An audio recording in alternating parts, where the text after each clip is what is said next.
exposição de hoje da Palavra de Deus e na Palavra de Deus é na carta de Paulo aos Coríntios, capítulo 10. Eu vou estar orando e vou estar expondo o texto, o capítulo 10, junto com a igreja. Conforme eu for expondo, eu vou avançando para ficar dinâmico.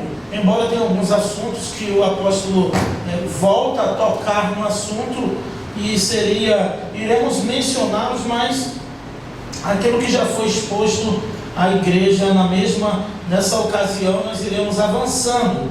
Amém? Então, vamos orar. Senhor Deus, obrigado, Pai, pelo privilégio de estarmos aqui nesta noite. Porque muitos não estão aqui, mas também não estão em um lugar bom, infelizmente. Muitos estão, ó Pai, lutando pela vida também no hospital. E nós estamos aqui, com vida, saúde, vigor, louvando e bendizendo o Teu nome e com o privilégio de ouvir a Tua palavra. Fala conosco, nos melhora através da Tua palavra, nos santifica através da Tua palavra, até a estatura de varão perfeito. É por isso que estamos aqui toda semana, ó Pai. Estamos juntos como irmãos, semanalmente, periodicamente, reunidos em Teu nome, buscando o favor do Senhor para as nossas vidas.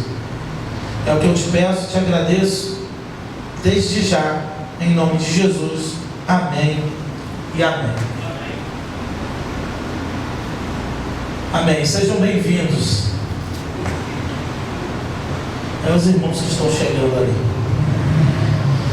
Vamos falar então no capítulo 10, o apóstolo Paulo falando a esta igreja obstinada, a esses irmãos obstinados da igreja de Corinto, ao qual foi o selo, ou era o selo do seu ministério, que Paulo teve seus labores, como em todas as igrejas, mas na igreja de Corinto algumas perduraram, algumas lutas. E aqui, desta vez, ele quer orientar a igreja a não tentar ao Senhor, não colocar Deus à prova. E eu acho isso muito relevante para os nossos dias. Os dias são trabalhosos, os dias são difíceis, como diz também a palavra do Senhor, o apóstolo Paulo escrevendo a Timóteo. Nos últimos dias viriam dias trabalhosos, os homens seriam amantes de si mesmos e trairiam uns aos outros, e uma série de dificuldades que seriam impostas conforme o tempo se aproximasse. Estamos vendo e vivendo isso, e sobretudo a tentação e o tentar a Deus, o colocar Deus à prova, ao qual devemos fugir. E acontece mesmo que de forma involuntária, e aconteceu com o povo no deserto. E o apóstolo Paulo quer orientar aos coríntios a não cair no mesmo erro. Então, vamos ler o verso 1. Pois, irmãos, não quero que ignoreis que os nossos pais estiveram debaixo da nuvem e todos passaram pelo mar, pois foram batizados em Moisés na nuvem e no mar. Todos comeram do mesmo alimento espiritual, todos beberam da mesma bebida espiritual, porque bebiam da rocha espiritual que o acompanhava, e essa rocha era Cristo. Mas Deus não se agradou da maior parte deles, e por isso seus corpos ficaram prostrados no deserto. A primeira questão da murmuração, e um dos pecados maiores ou mais cometido no meio do povo de Deus é o queixume, a murmuração, a reclamação da vida do dia a dia e que coloca Deus à prova. Um exemplo tão simples para entrar nessa explicação é da própria estação, do próprio tempo. Se está calor, a gente reclama. Se está frio, a gente reclama. O calor agrada a um, o frio desagrada a outro. A chuva alegra o agricultor, o fazendeiro. Mas a pessoa que vive na capital, a pessoa que vive numa cidade, numa metrópole, a chuva é um empecilho. Enquanto lá no campo o homem está dando graças a Deus e medindo quanto milímetro a chuva conseguiu penetrar a terra e se alcançou o nível da semente que ele tinha plantado, e então aquele agricultor fica feliz, porque a água penetrou a uma quantidade de milímetros da terra, ao qual alcançou a sua semente, então ele tem certeza que no momento certo ela vai germinar. Na cidade, dependendo da quantidade de água, ela vai invadir as casas e vai tomar conta dos móveis e tantas coisas, dependendo do local. Como tivemos uma chuva no ano da pandemia, uma chuva tão forte, no ano que iniciou a pandemia, que alagou praticamente quase o Rio de Janeiro inteiro. E nós precisamos exercitar o nosso coração, como Paulo orienta aos Coríntios, a não cair na tentação. E a tentação, essa palavra também, ela é muito atrelada a questões morais, a questões de imoralidade sexual, de coisas relacionadas à tentação carnal. Mas existem tantas coisas que no dia a dia nos tentam, existem tantas coisas que no dia a dia desagradamos a Deus e às vezes não nos damos conta, porque somos uma pessoa honesta, direita, pagamos as nossas contas, fiéis aos nossos relacionamentos, cumprimos ali a nossa agenda litúrgica semanalmente nos cultos, participamos dos círculos de orações, mas não estamos isentos de colocar Deus à prova no nosso dia a dia. O apóstolo Paulo orienta, e uma das coisas que deixa Deus irado, uma das coisas que deixa Deus chateado é a murmuração. O próprio Judas, escrevendo a sua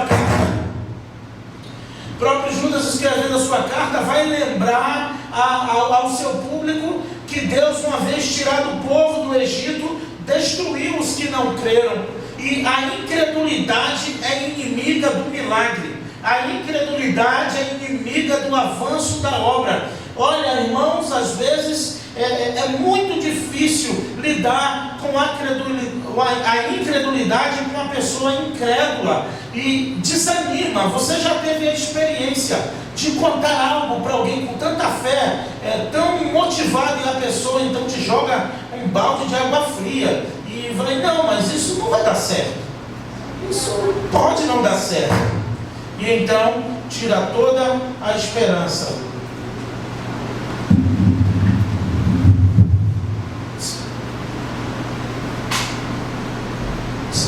Então tira toda a esperança. A Bíblia diz sobre Jesus que ele, e eu já repeti isso algumas vezes, sempre quando falo de incredulidade, sempre quando lembro da incredulidade, minha mente vai buscar o porquê Jesus se muda de Nazaré da Galileia e vai morar em Cafarnaum. E a Bíblia diz por que ele se muda. Jesus sai de Nazaré, onde ele cresceu, e muda-se para Cafarnaum, porque ele não podia realizar muitos milagres ali, e ele não conseguia realizar muito, ele não conseguia desenvolver o seu ministério em Nazaré. E a Bíblia diz que era por causa da incredulidade do povo. E o próprio Jesus disse: eu estou saindo daqui porque o profeta não tem honra senão na sua própria casa. O único lugar onde ele não tem honra é em casa. Então eu preciso sair daqui, porque quando Jesus dava uma palavra, as pessoas diziam: mas não é esse o filho de José, o carpinteiro? A sua mãe e seus irmãos não estão conosco? Se Jesus fosse fazer milagre, quem você está falando de Jesus? Aquele menino, aquele que cresceu, filho de José, o que foi com o pai levar um banco lá na minha casa, por exemplo? Estou imaginando aqui coisa desse tipo. Então não davam credibilidade, o milagre não acontecia, porque o único agente do milagre, o único agente da cura, o único agente da salvação, o único agente das coisas, de abrir as janelas dos céus, é a fé. O único empecilho muitas vezes pode estar em você mesmo. Muitas vezes. E tem também a vontade de Deus, se Ele quer fazer naquela ocasião que você está pedindo ou não. Então, como não sabemos, é melhor ajoelhar e falar: Senhor, não está acontecendo, ou não aconteceu ainda, porque tu não quer ou porque eu não estou crendo o suficiente? E Deus mostra. E aí, quando fazemos esse exercício, aí deixamos de culpar os outros. Porque eu preciso entender que se algo não acontece, ou é por falta de fé minha, ou porque Deus não quer mesmo com toda a fé. Senão vou botar culpa em olho gordo, vai botar culpa em não sei quem, vai botar culpa em Beltrano, vai botar culpa na igreja, bota a culpa no pastor, bota a culpa no irmão. Mas só tem um caminho: a tua fé e Deus. Um caminho para o milagre, que é a fé, e Deus, que é o agente, quem decide se acontece ou não mediante a fé. Então os israelitas põem Deus à prova com isso. Eles põem Deus à prova, e Paulo diz, olhem comigo, todos beberam, tiveram a mesma nuvem. O que isso quer dizer? Quando Deus liberta o povo do Egito, o sol escaldante. Então o que Deus fez? Uma nuvem acompanhava Israel, soprando, igual esse ar-condicionado está soprando em mim aqui, onde aqueles milhares de pessoas passavam e paravam, a nuvem ficava sobre eles, dando sombra e como um ar-condicionado espiritual, refrescando aquele povo. À noite no deserto é o contrário, fica muito frio, e tinha uma coluna de fogo, está lá no livro de Êxodo, uma coluna de fogo que acompanhava os israelitas à noite. De dia a nuvem dando sombra e refrescando, porque no deserto não tem nenhum lugar para se esconder do sol. A nuvem de dia, a coluna de fogo à noite para aquecê-los, e uma rocha. E o interessante é que essa rocha, os israelitas podiam caminhar vários quilômetros. Quando eles olhavam, a rocha estava lá. Eles mudavam de direção. Quando eles olhavam, a rocha estava lá. E toda vez que eles queriam beber água, era igual aquela, né? Imagina a rocha, a tua geladeira, que tu só bota o copo assim, cai até o gelo, né? Então Moisés só tocava e a água saía. Só que a murmuração é algo, irmãos, que destrói. A murmuração é algo que coloca Deus à prova, e nós devemos aprender com isso aqui. A murmuração é algo como ansiedade, é tão comum que acomete a todos nós. Tem pecados específicos que conseguimos evitá-los e até conseguimos repugná-los por caráter, por criação, porque aprendemos. Tem pecados que até quem não é crente não comete, porque a minha criação foi assim, meu pai me ensinou assim. Eu vou dar um exemplo: não pegar nada que é dos outros, não roubar. Pessoas que não é cristão não precisam ser salvos para não roubar. Tem pessoas que é honesta, que é íntegra, porque meu pai me ensinou a trabalhar. Eu chegava com uma bolinha de gude em casa, minha mãe perguntava de quem foi, eu disse que troquei com o menino, ela ia perguntar se foi verdade. Então a criação molda também o nosso caráter. Mas tem pecados que passa tão batido, mas que, se não vigiarmos, está constantemente diante de nós. Só que uns têm mais, outros menos. E nós devemos evitar a murmuração. Porque quem murmura é porque não crê. Quem murmura é porque não acredita. Escrevendo a carta de Judas, ele diz: uma vez Deus tirando o povo do Egito, destruiu os que não creram. Hebreus 6 diz: sem fé é impossível agradar a Deus. Então o incrédulo, ele pode pintar o céu de rosa, ele não agrada a Deus, porque ele é incrédulo, no seu coração ele não tem fé. Mas ele não perde um culto. Mas é uma pessoa que o que pede ele faz. É uma pessoa, mas no seu coração ele é incrédulo. Ele crê só no natural, ele não crê no sobrenatural. Quando é liberado uma palavra de fé, dentro dele ele está dizendo: não acredito de nada disso. A murmuração é algo que entristece a Deus. A murmuração é algo que Deus não aprova, e a murmuração é algo que devemos evitar no nosso dia a dia, porque quando tudo vai bem, às vezes a gente esquece até de agradecer, porque estamos ocupados festejando a vitória,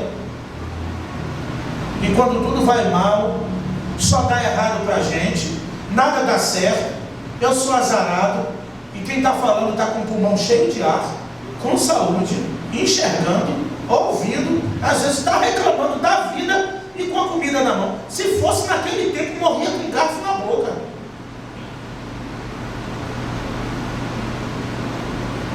Porque foi assim que Deus fez com o povo no deserto. E o homem mais manso da terra, a Bíblia diz que Moisés foi o homem mais manso da terra. Nada tirava Moisés do sério, não. Moisés diz: o maná só pode comer hoje, se pegar, guardar para amanhã, vira bicho. Os israelitas escondiam, porque não acreditou na palavra de Moisés, quando foi no outro dia cheio de bicho a comida. E o homem mais manso da terra, um passo da terra prometida, como daqui naquela porta. O povo Moisés: a gente quer água, a gente quer água, a gente quer água. Moisés fica irado e Deus diz: tá, Moisés, fala a rocha. Só que Deus falou: fala a rocha. Moisés foi e bateu na rocha, e a rocha representa Cristo, porque a rocha é espiritual. Moisés foi, esses israelitas: olha, toma, é água que vocês querem? Bateu na rocha e saiu água, e os bonitinhos todos beberam. Só que depois Deus chama Moisés no particular, com 120 anos, é mole, homem labuta pelo povo 40 anos. Com 120 anos, um dia de manhã, Deus disse: Moisés, vem cá no escritório que eu quero falar contigo, sobe o monte. Moisés não fala com a esposa, não fala com ninguém, vai para o monte, sobe. A Bíblia diz que o seu vigor, a sua força, a sua vitalidade era a mesma de quando tinha 40 anos, hein? Ele com 120 anos, não tinha astrise, astrose, bucite, como é o nome agora, aquela, aqui da geral aqui, tendinite, não, mas tem uma agora que está todo mundo tem agora, uma dor na coluna que pega na perna, como é o nome da? É o nervo ciático. O negócio está chique agora. Meu nervo ciático. Moisés não tinha nada disso, subiu um monte. Chega no monte, Deus mostra a terra prometida para Moisés. Olha, Moisés, que coisa linda. E Moisés olha a terra prometida e Deus diz: tu não vai entrar. Tu não vai entrar. Viu, mas não entrou, por causa dos murmuradores que ele tirou do sério. E aí Moisés fere a rocha. Deus diz: olha, por que tu feriu a rocha? E a rocha é Cristo. Tu não vai entrar. Morre Moisés. E para acabar de completar, ele nem volta para casa, que ali mesmo a Bíblia diz que Deus matou Moisés. Moisés não morreu, Moisés não infartou, Moisés não teve nada. Deus matou Moisés naquele dia, e ainda escondeu e sepultou o seu corpo para ninguém achar, para os israelitas não idolatrar o corpo de Moisés. Então, para a família de Moisés, se estivesse viva até hoje, Moisés ia estar no quadro desaparecido. Talvez não, porque em Mateus 16 ele aparece no monte. Então, Jesus aparece lá no monte da transfiguração, chama os discípulos, então aparece Moisés e Elias. Mas por quê? Não tinha como não falar, porque todos foram batizados em Moisés. Acabam de atravessar o Mar Vermelho, saem do Egito, estão de frente para o mar. Então, e agora, Moisés? E agora, Moisés? Moisés vai orar. Deus diz: Moisés, não é hora de orar, não é hora de reclamar.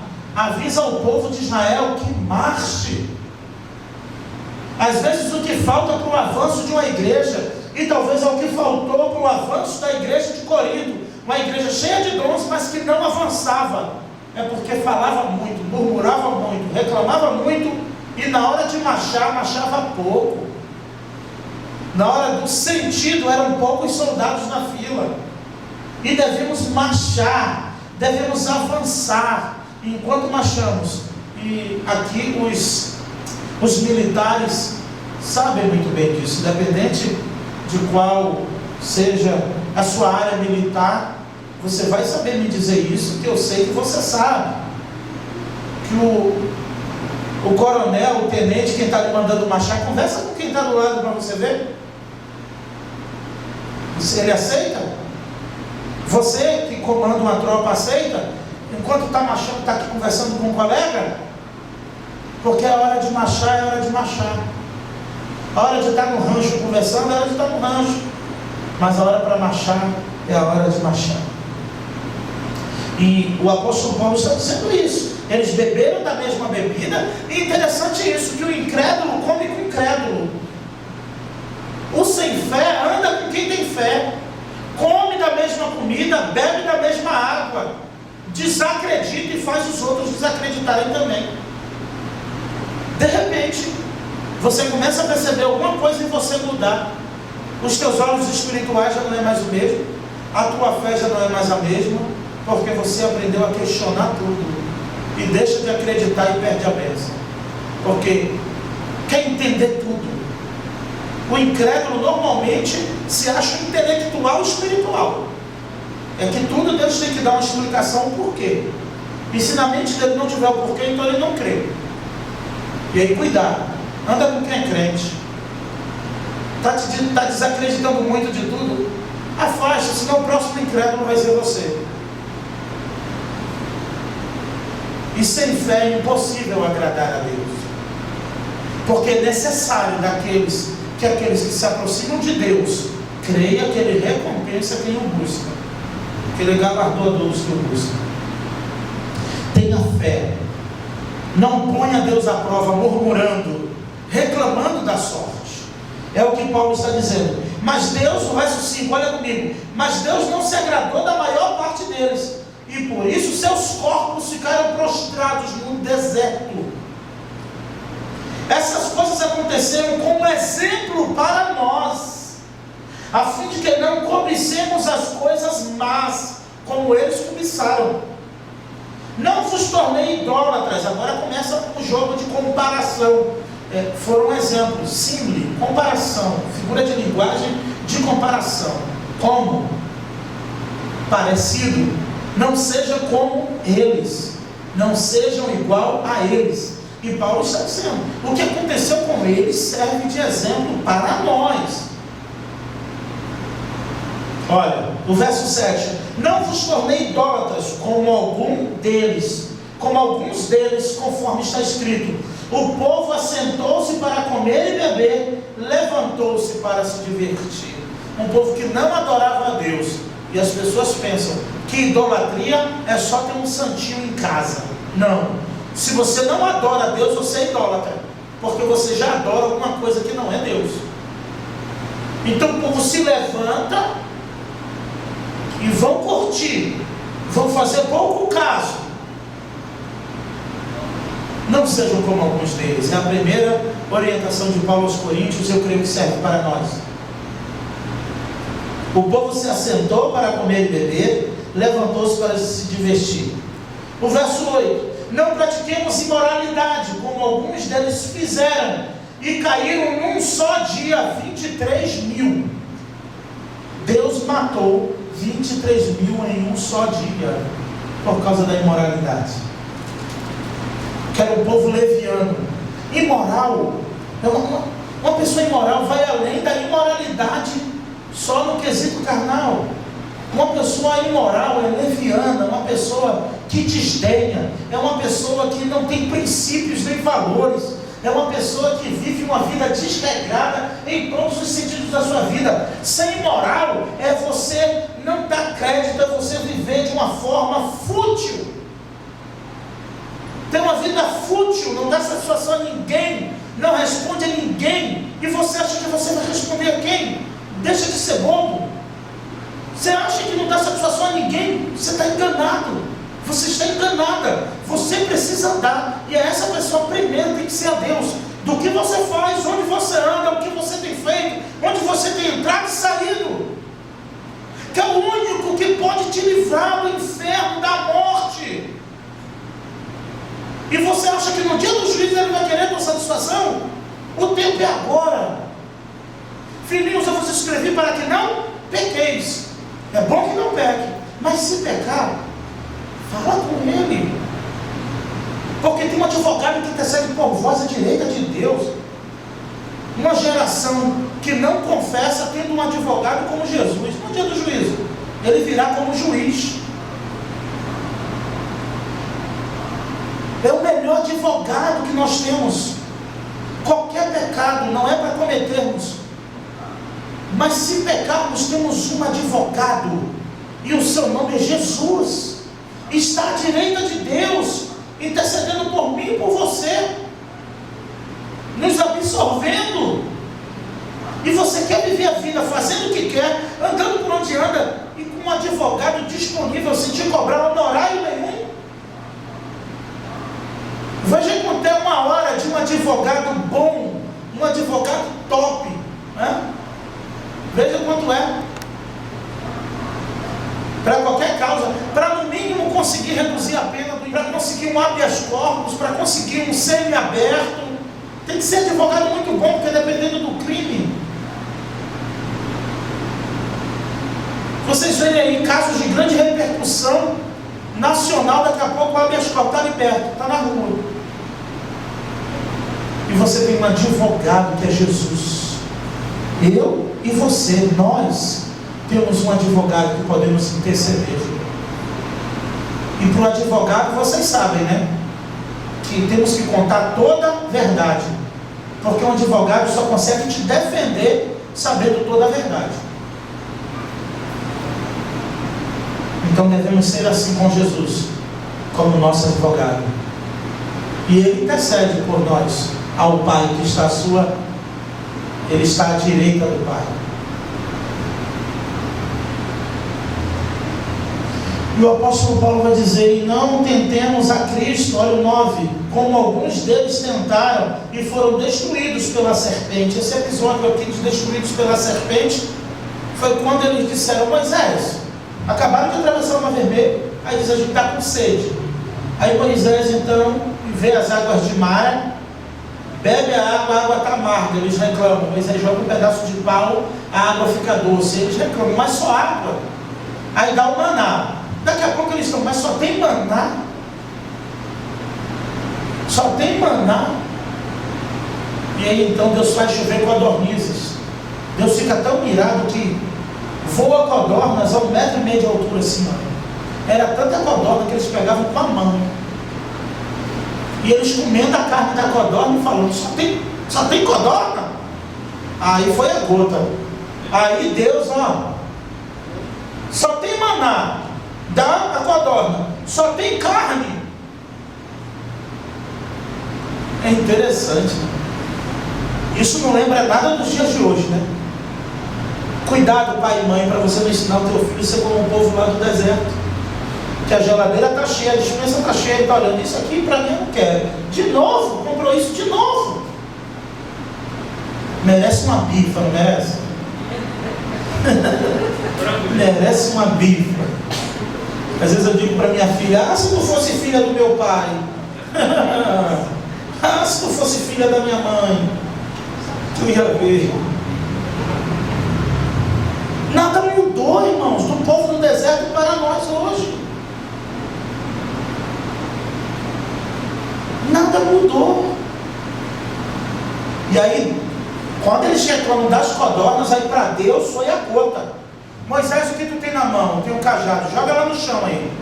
Moisés joga o cajado no chão, vira uma serpente ardente e pica 22 mil naquele mesmo dia. Eles morrendo, irmão. Está lá na lei, está lá no livro de Êxodo, está lá. Êxodo, Levíticos. E eles vão caindo com a carne na boca, espumando e morrendo com o veneno da serpente. E aí 22 mil morrendo com a carne engasgada. A Bíblia diz que saía a carne pelas ventas, de tanta carne que eles estavam comendo e reclamando. E enquanto eles reclamavam, Deus, a misericórdia, a graça que nunca faltou. Dizem que é o tempo da lei, o tempo da graça, sempre foi o tempo da graça. Deus: Moisés, pega de volta o cajado, pega a serpente. Quando Moisés pega, ela vira uma serpente de bronze, que é o símbolo da medicina. Então ele diz: Moisés, levanta, que quem olhar para a serpente, mesmo picado, com veneno e morrendo, e olhar para a serpente, vai viver. Então, quando Moisés levanta a serpente de bronze chamada Neustã e levanta, quem estava morrendo olha e começa a reviver, porque simbolizava Cristo. Por isso João 3, assim como Moisés levantou a serpente no deserto, assim importa que o Filho do Homem seja levantado. Como? Na cruz. Quem olhar para ele vai viver eternamente. Então ainda há uma esperança para mim e para você à luz da palavra de Deus. Olha o 10. E não murmureis como alguns deles murmuraram e foram mortos pelo destruidor. Tudo isso lhes aconteceu como exemplo e foi escrito por advertência para nós, sobre quem o fim dos tempos já chegou. Assim, aquele que pensa estar de pé, cuide para que não caia. Não caia. E é justamente sobre isso. As pessoas pegam esse verso isolado, quem está de pé, cuide para que não caia. Mas o contexto é murmuração, é uma vida leviana, é imoralidade, é orgulho e soberba. Como diz em Provérbios, a soberba precede a ruína. Não caia na murmuração, não caia no levianismo, não seja leviano, não seja imoral, não seja murmurador, não tente a Cristo. E agora aqui o verso 13 fecha esse bloco. Olha, não veio sobre vós nenhuma tentação que não fosse humana, mas Deus é fiel e não deixará que sejas tentado além do que podeis resistir. Pelo contrário, juntamente com a tentação, providenciará também uma saída para que possais suportar. Toda tentação, Deus já providenciou um escape. Por isso que todos nós seremos, eu já falei isso, a palavra de Deus diz isso, e eu gosto de repetir, no dia do juízo. Não tem culpa de ninguém. Eu digo que diante de Deus ninguém é coitadinho por isso. Diante do outro a gente é coitadinho. Eu estou assim porque a irmã Jace falou isso para mim. Eu estou assim por causa do Jurandir. Eu não estou na igreja por causa do Gabriel. Eu não estou por causa de uma palavra que eu ouvi um dia. Então vai para outra. Esteja em outra. Adore a Deus em outro lugar. Sirva a Deus em outro lugar, porque no dia do juízo todos nós seremos indesculpáveis diante de Deus. Indesculpáveis. Por que indesculpáveis? Porque não vem tentação nenhuma sobre vós que vocês não possam suportar. Afinal, para todas Deus já providencia um escape. A gente que não presta atenção. Mas para toda tentação tem a janelinha do livramento. Tem a porta de emergência, ao qual José, na casa de Potifar, lembra que já falamos sobre isso na própria carta de Paulo? Todo dia a mulher dizia: deita-te comigo, deita-te comigo. Um belo dia, ela tentou pegá-lo à força, e ele saiu correndo. Respondeu por isso. Mas diante de Deus ele era inocente, Deus o honrou. Então, para toda tentação, Deus providencia o escape, porque Ele não vai permitir que venha algo sobre você que você não resista. Foi o que eu falei um dia para a irmã, aqui na frente da igreja, ela contando, e parou, ela estava parada aqui na frente da igreja e contou um pouco do seu problema de enfermidade. Aquela irmã, com os olhos cheios de lágrimas, olhou para mim e disse assim: pastor, eu não aguento mais, eu não aguento mais. E eu falei para a irmã, enquanto a irmã está me dizendo que não aguenta, a irmã já aguentou mais um pouco. A irmã disse que não aguenta, mas ainda, olha que a irmã na minha frente rindo para mim. E aquilo edificou muito a vida daquela irmã.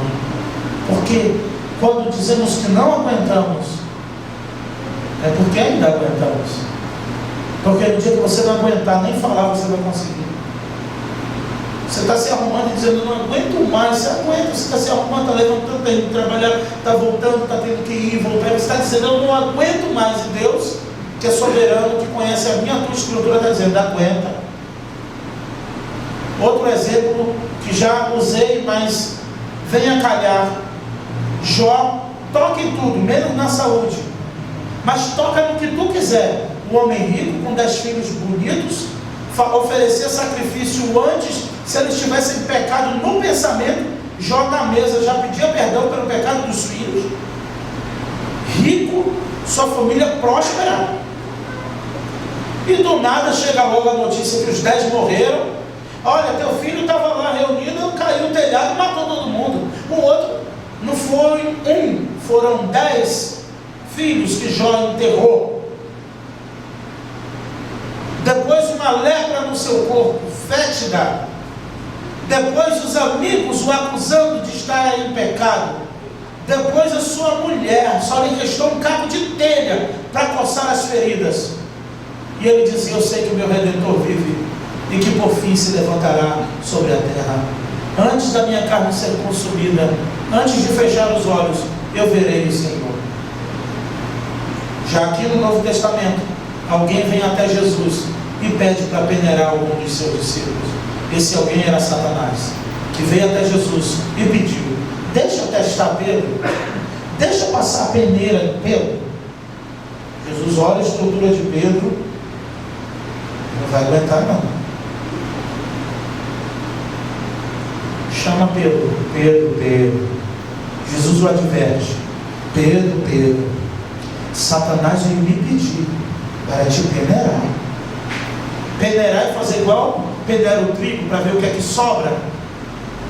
E Satanás já tinha olhado para Pedro, vendo que ele não era muito firme à época. Se eu peneirar não vai sobrar nada desse garoto. Deixa eu testar Pedro. E Jesus, Pedro, Satanás veio me pedir. Esse é o discurso de Jesus, para te peneirar. Mas eu roguei ao Pai pela tua vida. Ou seja, eu disse não. Quando tu te converter, aí tu fortalece teus irmãos. Andaram 3 anos e meio com Jesus. E Jesus avisa a Pedro, quando tu te converter, tu fortalece teus irmãos. Porque ainda não estava o suficiente. Deus deixou? Não. Jesus permitiu? Não. Mas e por que Jó permitiu?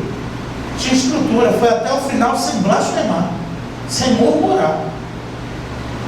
E no final, Deus lhe restituiu tudo. Mas Pedro, Jesus não quis nem deixa, não, deixa Pedro quieto e vai-te embora, deixa Pedro, que ele não vai aguentar. Não vem tentação nenhuma sobre mim, sobre você, nada. Seja essa tentação uma enfermidade, seja essa tentação uma dificuldade, seja essa tentação uma dificuldade, uma luta, uma batalha familiar, conjugal, financeira, em qualquer esfera, profissional, qualquer esfera da vida da tua vida, que não possamos suportar. Mas se estivermos atentos, iremos ver que sempre há uma porta de esperança, que é a porta do livramento, que é a porta do escape. Avançando aqui, falando agora da idolatria e o culto de demônios. Paulo fala isso, e a preocupação de Paulo com a igreja de Corinto. Isso ele está falando para uma igreja. Já falei para vocês, todas as cartas da Bíblia, todos os livros de Gênesis a Apocalipse foi escrito para a igreja. Interessante, né? Devia ser para o ímpio, para quem está no baile funk, devia ser para quem está lá fora, mas é tudo para a igreja. As 7 cartas do Apocalipse, a igreja. Efésios, a igreja de Éfeso. Corinto, a igreja que está em Corinto. E na saudação ele já faz questão de botar o endereço para não dar errado. A igreja que está em Laodiceia escreve. Ao anjo da igreja que está em Filadélfia escreve. E só a igreja. Para nós, como pode numa liturgia de uma igreja tão fervorosa, cheia de dons, se transformar em culto aos demônios? Porque Paulo usa esse nome, Paulo cita isso. Vamos ver então, vamos descobrir o que estava acontecendo lá. Portanto, meus amados, fugir da idolatria. Digo isso a pessoas sensatas. Julgai vós mesmos o que eu digo.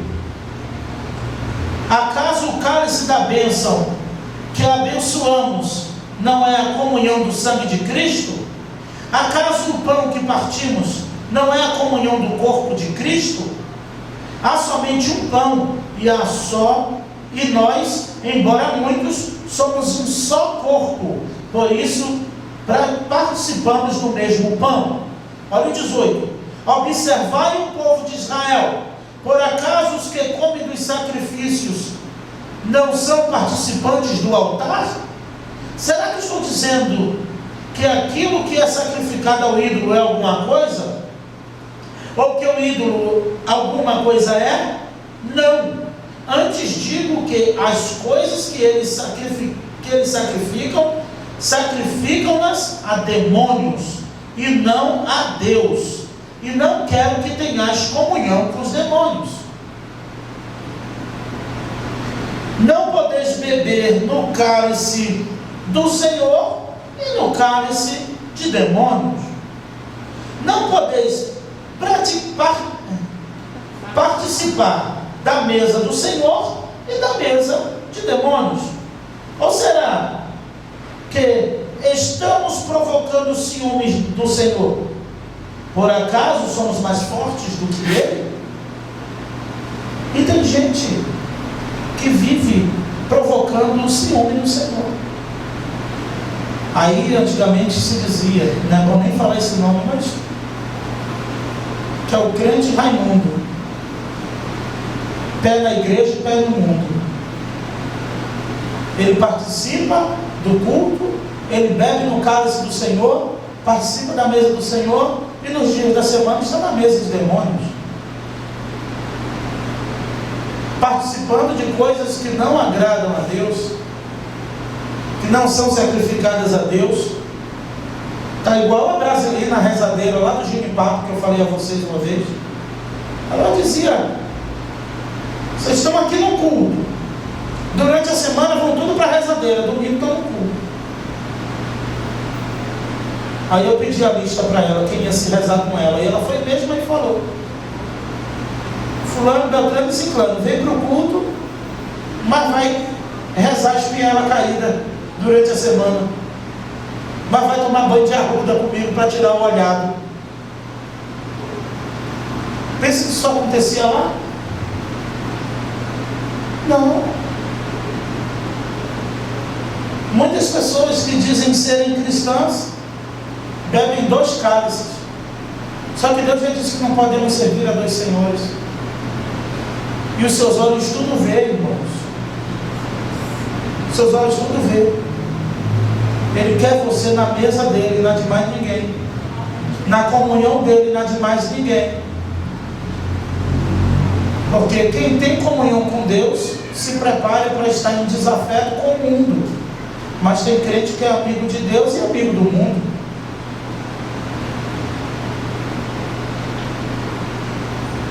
É amigo de Deus e amigo das práticas mundanas.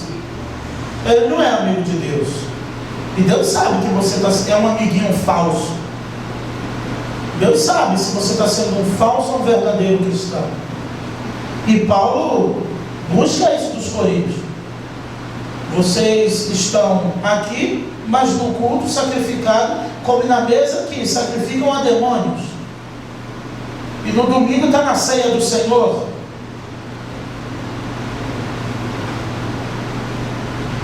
E aí volta o mesmo pecado mencionado no mesmo capítulo sobre a imoralidade.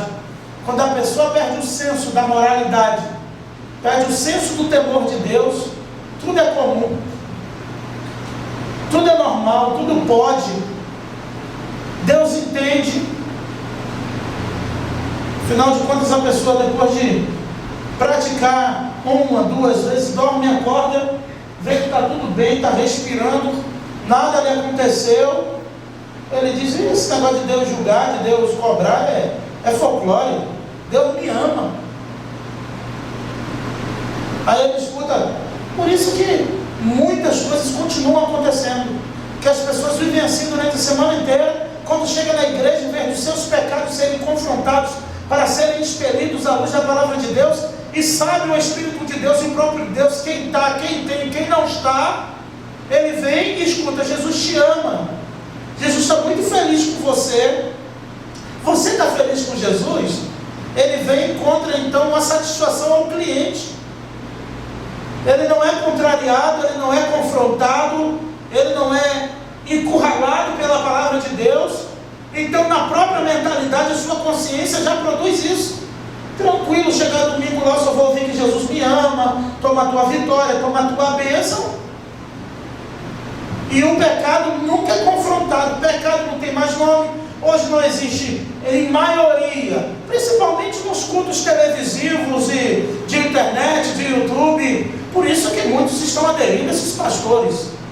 Eles são pastores fakes, são pastores, não todos, mas são pastores em sua maioria que apacentam a si mesmo, que estão preocupados em botar na telinha o número do Pix, para você fazer o Pix de casa.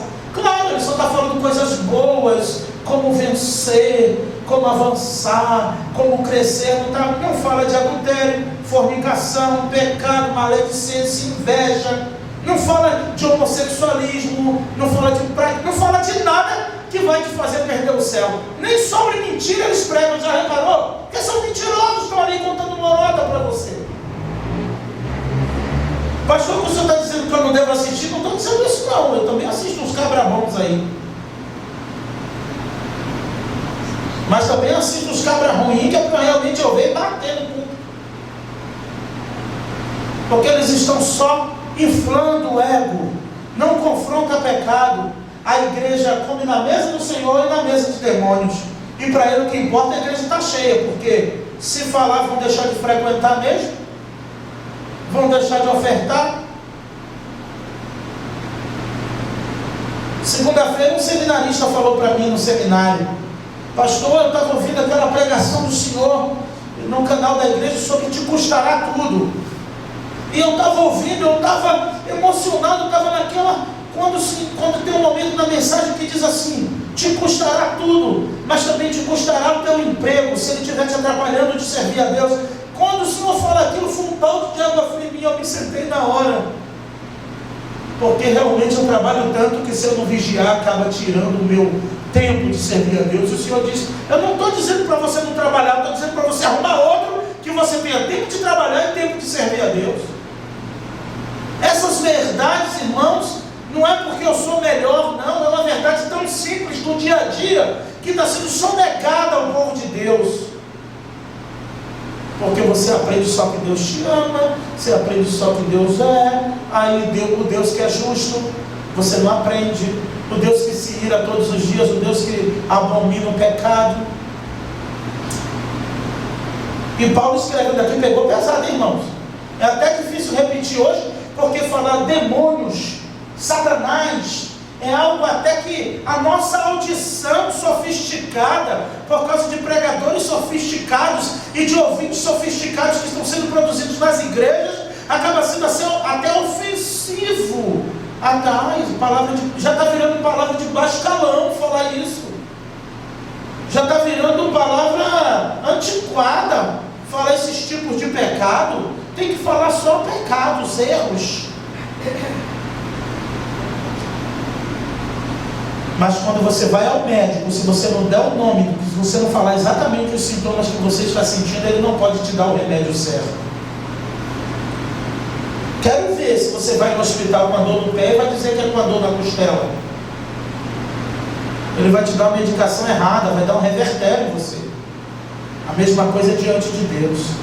E o apóstolo Paulo está falando para aquele povo, e o que serve de exemplo para mim e para você. Só na mesa do Senhor que temos comunhão. E aqueles que não estavam em comunhão, lá no capítulo 5, o apóstolo Paulo mesmo já diz: eu não digo aos de fora, mas aqueles que dizendo-se irmãos, for caluniador, maldizente, mentiroso, profano, uma série de coisas, com os tais, não quero nem que coma na mesma mesa, nem um saudeis. É o que a palavra de Deus orienta. Porque um ditado lá do interior diz que quem se mistura com porcos, você já sabe o resto. Jesus orienta os seus discípulos: não dê o que é santo aos cães, e nem pérolas aos porcos. Porque ele não entende o valor da pérola, ele vai pisar no meio da lavagem. Mas aprendemos só. Eles fazem curso de oratória, de palestrante, como aprender a falar bem diante do público.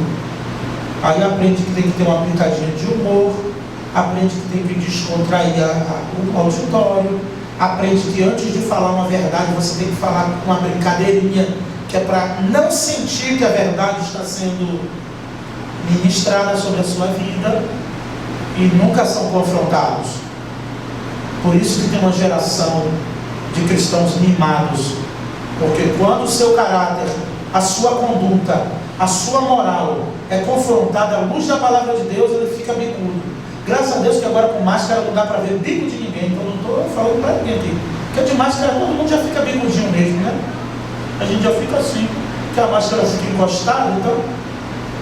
Mas, via de regra, Paulo diz: não tem como, não pode beber no cálice do Senhor e no cálice dos demônios. Não pode participar da mesa do Senhor e da mesa de demônios. E aí ele diz: você que está provocando a ira do Senhor, os ciúmes do Senhor, por acaso você é mais forte do que ele? Você vai aguentar no momento que ele te cobrar? É isso que está dizendo. Ou por acaso, a não ser que você seja mais forte do que Deus. É isso que Paulo está dizendo. Ele usa aqui uma ironia. Por acaso somos mais fortes do que ele para agir de tal maneira, para brincar com Deus? Porque isso é brincar com a sua santidade, isso é brincar com a sua palavra. Falhas, irmãos, nós temos e precisamos melhorar. Estamos aqui semana após semana para crescermos na estatura de varão perfeito. E muitas coisas que pensamos até que esquecemos que éramos assim ou que fazíamos assim, quando deixamos de buscar, de orar, de uma vida intensa devocional, descobrimos que começa a aflorar aquilo. E aí a gente pensou que não tinha mais, mas na verdade não é que foi cortado, é que ele estava sendo neutralizado, amortecido pela palavra de Deus. E aí lembramos, temos que voltar às Escrituras, preciso orar mais, preciso buscar mais, porque eu não era assim.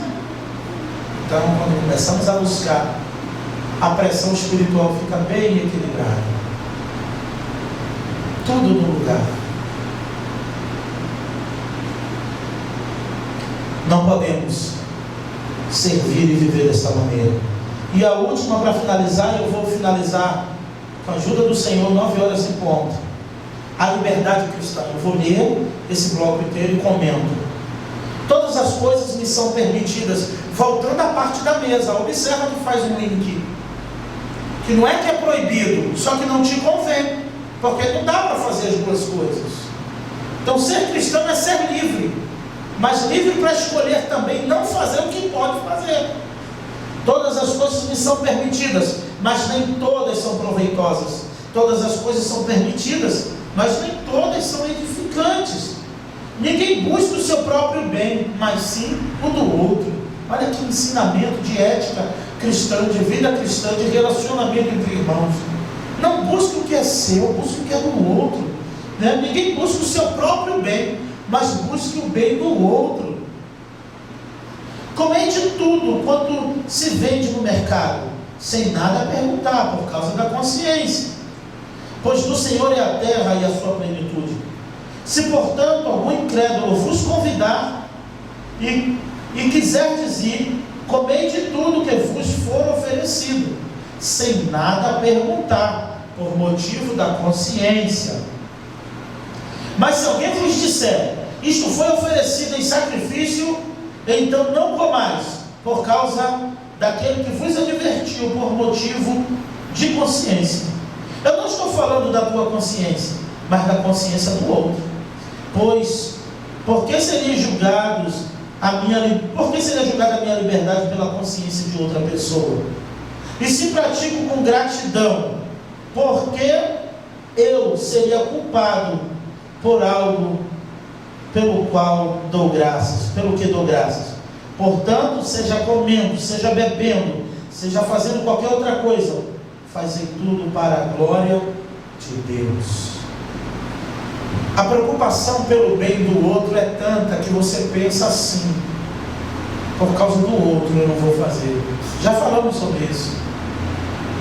A própria palavra de Deus, os capítulos anteriores já falaram sobre isso. E Paulo está dizendo, não por você, mas por quem te advertiu, porque ele te advertiu, na tua consciência você já deu graça, já repreendeu, mas ele está esperando a tua reação. Então salva ele, não faz, pelo bem dele, não pelo teu. Porque se você consagrou e deu graça, já pertence ao Senhor. Olha que coisa linda. Mais uma vez, ninguém pode amaldiçoar o que o Senhor já abençoou. Deu graça, você não sabe de onde é, de onde veio? Dá graças e consagra ao Senhor. Mas se a pessoa te advertiu, deixa, não come, não faz, porque você foi advertido. E está dizendo aqui, não por tua causa, mas por causa do outro. Então não é só buscar o teu próprio bem. E aí é o exercício que devemos fazer todos os dias. Eu tenho que pensar no que faz bem a mim, como igreja, na minha vida como cristão, ou no que vai fazer bem para o meu próximo. Se vai fazer bem para o meu próximo e eu não fazer, é melhor eu não fazer, mesmo podendo fazer, sendo livre para fazer. É isso que Paulo está dizendo. Tudo me é lícito, mas nem tudo me convém. É lícito, mas não é edificante, então não vale a pena lutar por algo que não é edificante, mesmo podendo fazer. E às vezes aí abrimos mão da nossa liberdade. E é uma coisa ruim, eu digo isso como pastor, irmãos, não é fácil. Quantas coisas que tu pode fazer, que todos podem, que a igreja pode, a membresia pode, mas estão observando se o pastor vai fazer, se o pastor pode fazer. E às vezes por isso você abre mão da tua própria liberdade, para não escandalizar o outro. E isso não deve ser de pastor, igreja, irmão, todos nós devemos fazer esse exercício. E tem hora que irrita esse exercício, tem hora que te deixa contrariado, porque vão esperar para criticar você aquilo que fazem, e você não pode fazer. Mas não é porque tem nenhuma lei, nenhum decreto, é porque na cabeça daquela pessoa tu não pode fazer. E isso serve para mim, para você, para todos nós. A liberdade cristã. E eu avanço. Portanto, sejam comendo ou bebendo, façam tudo para a glória de Deus. Se for para a glória de Deus, amém. E até deixar de fazer também para a glória de Deus. Eu não vou fazer, podendo fazer para a glória de Deus. Não vos torneis motivo de tropeço, nem para judeus, nem para gregos, e nem a igreja de Deus. Então nós não podemos ser motivo de tropeço a ninguém. Não podemos ser motivo de escândalo, de tropeço a ninguém, nem a igreja de Deus. Então se aquilo vai te tornar um tropeço, se aquilo vai tirar a tua credibilidade, vai tirar a tua autonomia como cristão, evita. Porque você ganha, mas você perde, mas ganha. Aos olhos da pessoa, ela te venceu. Aos olhos do que te pediu, ela te ganhou. Viu? Eu fui lá, falei, ele não foi mais. Mas você está ganhando muito mais do que a pessoa pensa, do que você perdeu. Porque você deixou de ser um tropeço. Sabe que tropeço? Você evitou que aquela pessoa ficasse fofocando e falando mal de você. Porque aquilo que dava o material para ela fofocar, você tirou, não tem mais. Aí você ainda ajudou ela a não fofocar. Que legal! Vai ganhar 2 brindes com Deus: o da renúncia e o de ajudar o irmão a não pecar. É só pensar assim que você vai longe. Assim como em tudo eu também procuro agradar a todos, pois não busco o meu próprio bem. Agora Paulo puxando para ele mesmo. Eu procuro agradar a todos, pois eu não busco o meu próprio bem, mas o de muitos, para que sejam salvos. Sejam meus imitadores. como eu sou de Cristo. Que eu, que você e que nós nesta noite possamos aprender sobre a liberdade cristã, sobre a verdadeira gratidão a Deus por tudo que Ele é e Ele faz, e sobre agradar somente ao Senhor e Salvador. Amém?